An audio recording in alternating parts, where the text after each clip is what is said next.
For years, groups like the Algorithmic Justice League have raised alarm about how AI and algorithms can spread racist and sexist biases. The group's founder, Dr. Joy Buolamwini, was among those who met with Biden Tuesday. She's going to join us in a minute. The group recently honored Robert Williams, who's African-American, and in 2020, he was the first known case of police wrongfully arresting someone in the United States based on a false facial recognition hit.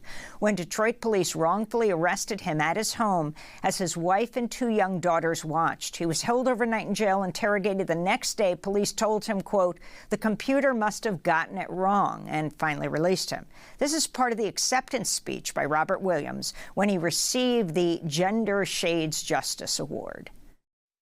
I just want to say to anybody who's listening at this point, I guess, just to have the opportunity to let my story be a forewarning to the rest of the world that if it happened to me, it could happen to you, right?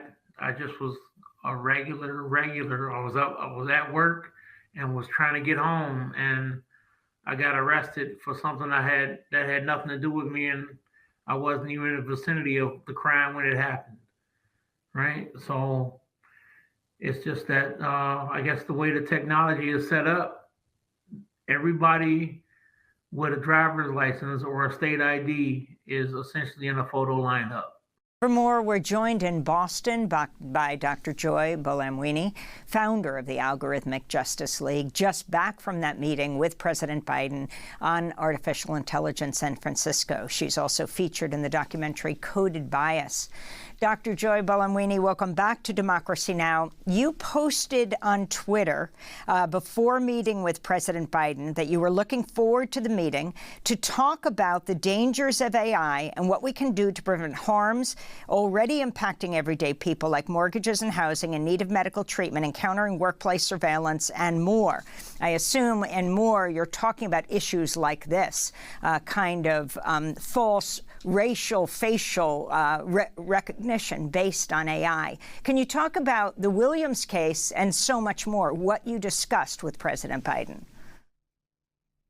Absolutely. Thank you so much for having me. I am actually hopeful after this roundtable with President Biden, because we started the conversation really focused not just on what AI can do, which we've heard a lot about, but centering how it's impacting real people like we saw with Robert Williams. With the Robert Williams case, what we saw was a case of AI-powered biometrics leading to a wrongful arrest. So the research that I've done and many others have done as well has shown documented racial bias, gender bias, and other types of biases in facial recognition systems. And when these systems are used in the real world, like we saw with the Robert Williams case, you actually have consequences. So for Robert to be arrested in front of his wife and in front of his two young daughters, you cannot erase those sorts of experiences. And then to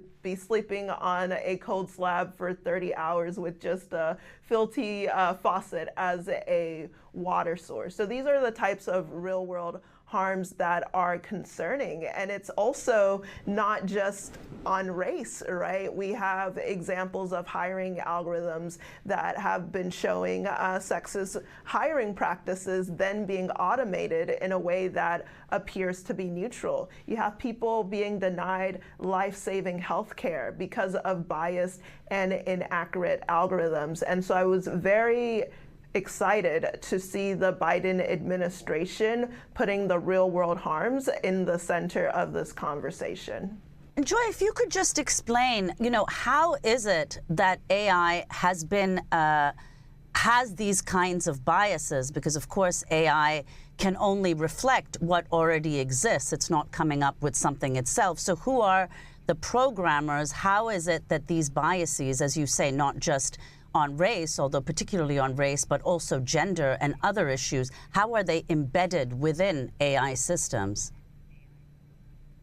Well, the AI systems that we are seeing on the rise are increasingly pattern recognition systems. And so to teach a machine how to recognize a face or how to produce human-like text, like we're seeing with some of the large language models, what you have are large data sets of examples. Here's a face, here's a sentence, here's a whole book, right? And based on that, you have these systems that can begin to learn different patterns. But if the data itself is biased, or if it contains stereotypes, or if it has toxic content, what you're going to learn is the good, the bad, and the ugly as well when it comes to large language models, for example. And then on the facial recognition side, if you have the underrepresentation of certain populations, it could be people with darker skin, it could be children for good reason, we don't want their faces in those data sets, then when they're used in the real world, you have several risks. One is misidentification, right? What we saw with Robert Williams' case. But even if these systems were perfectly accurate, now we have to ask, do we want the face to be the last frontier of privacy? Because we're then creating a surveillance state apparatus.